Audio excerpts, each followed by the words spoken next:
Gospel of the Word. Praise to you, Lord Jesus Christ. My dear friends, today we hear the parable of the dragnet, in which it speaks about the judgment day when there will be separation of the good and the bad. The kingdom of heaven is like a net thrown into the sea, which collects fish of every kind. What is bad, they throw away. Thus, it will be the end of the age.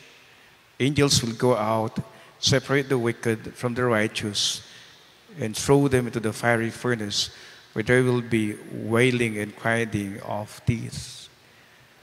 Every now and then, we are being reminded that there is always a judgment day.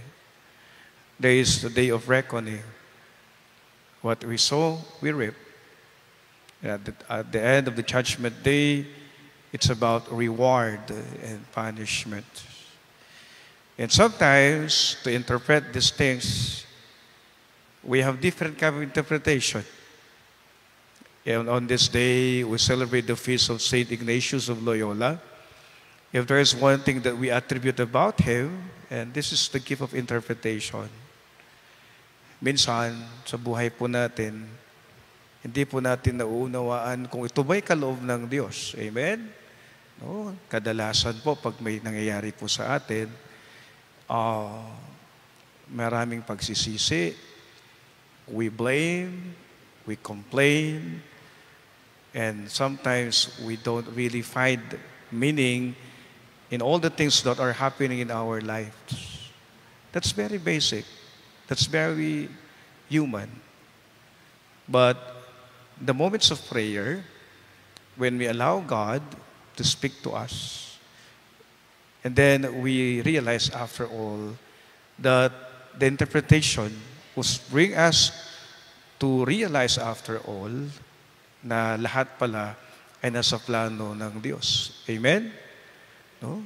Na kadalasan, una, marami tayong katanungan. Kadalasan, para bang ito ba'y talagang plano ng Diyos na mangyari sa buhay natin?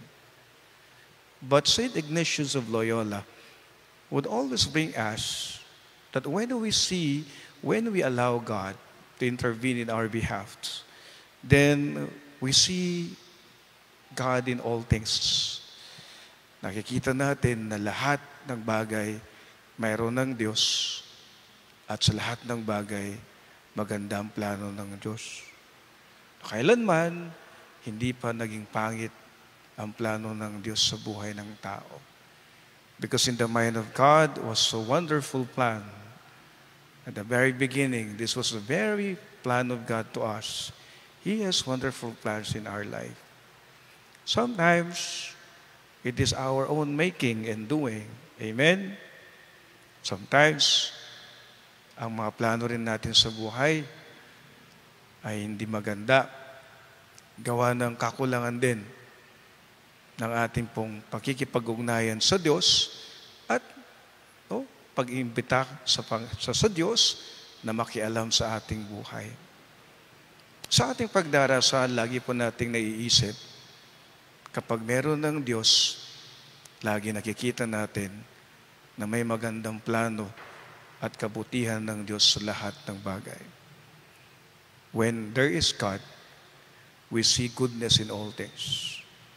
When there is God, we see that there is a beautiful plan of God for us. And when there is God, we know that God will always keep His promise for us. Amen.